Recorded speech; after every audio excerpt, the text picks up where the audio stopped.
Unit 9, problem post number 1, GCF Factoring, greatest common factor factoring. Don't forget to fill out your pre-score, number 1 through 5, assessing your ability to factor expressions using the GCF before watching the video. This video's guest of honor will be a halfling.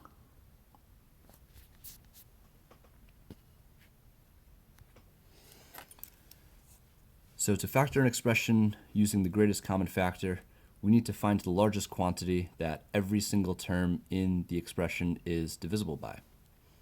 In this first expression, we'll start with the numbers. The largest number that goes into both 5 and 15 is a 5, so I can factor out a 5. Just to take an extra step here to demonstrate that, we see that the quantity 5x is 5 times x. The quantity 15 can be represented as 5 times 3. Both of these terms in the expression have a 5. Therefore, I can factor that 5 out and write in a group of parentheses what is left over. So if I factored out a 5 from 5x, I'd have x left over. If I took the 5 out of 5 times 3, I'd have 3 left over. Considering the distributive property, if I were to multiply the 5 back into the group of parentheses, I will arrive at my original expression. 5 times x is 5x. 5 times negative 3 is negative 15. So greatest common factor factoring is pretty much the opposite of the distributive property.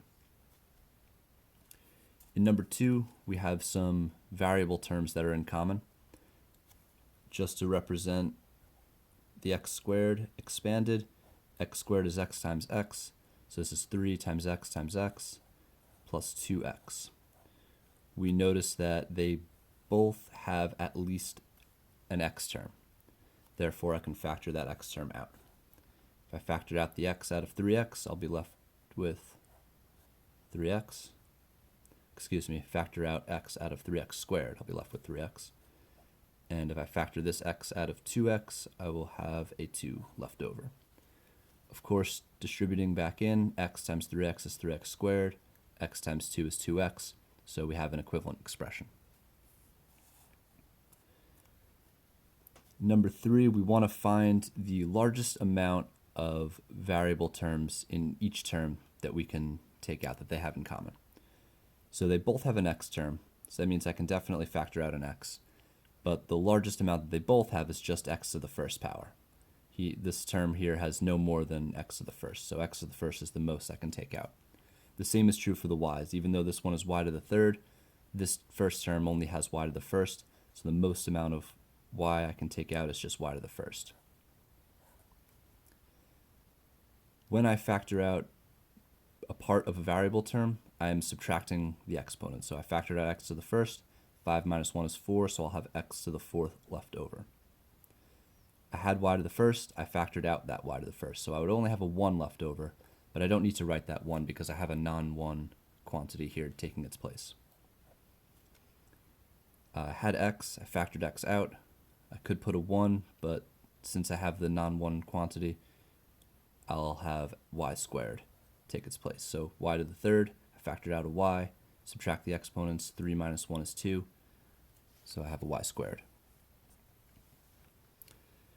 Number 4, when I check each term, 3, 9, and 18 are all divisible by 3. So 3 is the largest number that goes into all 3, so it can be factored out. Next, for the x terms, I notice this has x squared, this has x to the first, but this term does not have any x values. So because not all 3 terms have an x, I cannot factor out an x. So 3 is my greatest common factor. Once I factored out the 3, it's a matter of dividing each of these terms by this greatest common factor. So that will leave me with x squared plus 3x plus 6. Because 3 divided by 3 is 1, 9 divided by 3 is 3, 18 divided by 3 is 6. Number 5, it looks like we'll be able to factor out both a number and a variable. And in this case, we also have a negative leading coefficient. So the first term is negative. I want to factor that negative out. I notice that 2 and 14 are both divisible by 2. That's the largest number they're both divisible by. So I'll factor out a negative 2. They both have at least x to the first, so I'll factor out and x to the first. Then in parentheses, if I factored out a negative 2x from negative 2x squared, just 1x will be left over. Because I factored out x to the first, 2 minus 1 is 1. I had the negative 2, but I factored out that negative 2. Because I factored out a negative, I need to change all the signs for the remainder of the expression. So this was a plus, but since I factored out a negative, I need to put a minus sign. You would imagine distributing back in, negative times negative would give me my positive back. 14 divided by 2 is 7. And I had an x, but then I factored that x out. So negative 2x times x minus 7 will be my final answer.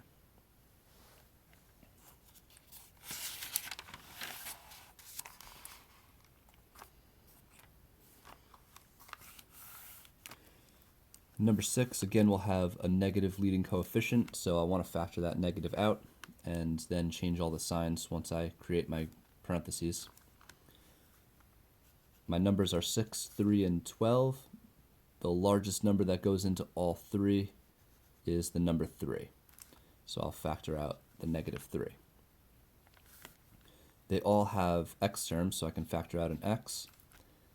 The smallest exponent among them is x to the first, so that's the most I can take out. 6 divided by 3 is 2. X to the third.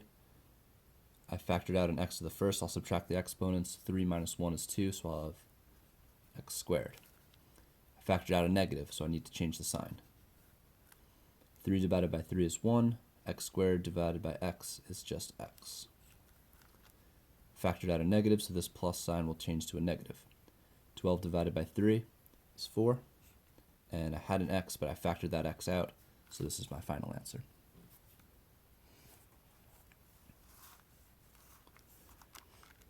Number 7, the numbers start to get a little bit larger, but we'll just have to find the common factor. We have a 21, 56, and 42. They are all divisible by 7. Then for the variable terms, this one has x squared, this one has xy, this one only has y. So it looks like since this term does not have an x and this one does not have a y, there are no variable terms that I can factor out. So 7 alone is just my greatest common factor. 21 divided by 7 is 3. X squared stays the same. 56 divided by 7 is 8. Xy will stay the same. And 42 divided by 7 is 6. And the y will stay the same.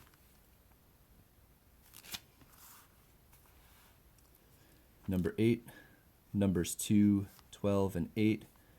The largest number that goes into all three is 2. They all have some x terms, so I can definitely factor out an x. And the smallest exponent among these x terms is the 3. So they all have at least x to the third, so I can factor out x to the third. 2 divided by 2 is 1. I had x to the sixth. I took out x to the third. 6 minus 3 is 3, so I'll have x to the third left over. 12 divided by 2 is 6. I had x to the fifth. Took out x to the third. 5 minus 3 is 2, so I'll have x squared. 8 divided by 2 is 4. I had x to the third, but then I factored out x to the third, so that's it for that.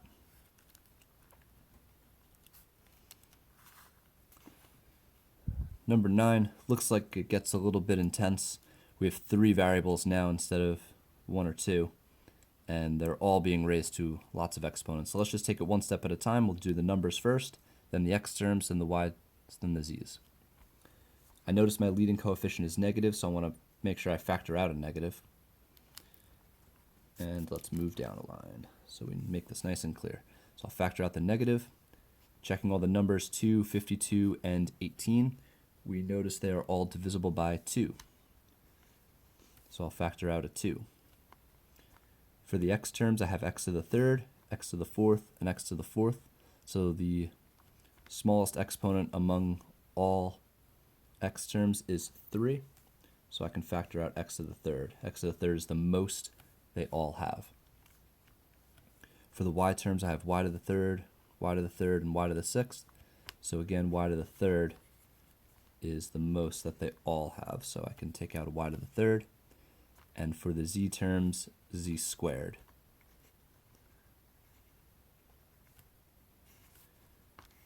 Okay, so now that I've found my greatest common factor, I can divide each term by that greatest common factor to get my resulting expression. So I had -2, I factored out -2. I had x to the third, I factored out x to the third. I had y to the third, I factored out y to the third. I had z squared, I factored out z squared. So this entire term got factored out. I can't just leave nothing here, so I need a placeholder of 1. Remembering the distributive property, I need to be able to multiply this -2x to the third, y to the third, z squared to something to get that exact term back. So if I multiply it by 1, it'll stay the same. This was a negative. I factored out a negative, so it's going to become positive. 52 divided by 2 is 26. I had x to the fourth, took out x to the third. I'm left with x. I had y to the third. I took out y to the third, so I don't have any y's. I had z to the sixth, took out z squared. That will leave me with z to the fourth, because 6 minus 2 is 4. Next term, I had a plus sign, but I took out a negative, so I got to change that to a negative. 18 divided by 2 is 9. Had x to the fourth, took out x to the third, so I have x. Had y to the sixth, took out y to the third, so I'll have y to the third. And I had z squared, but I factored out z squared, so I don't need any z terms. And there's the final answer. Be sure to fill out your post score, assessing your ability to factor expressions using GCF after watching the video.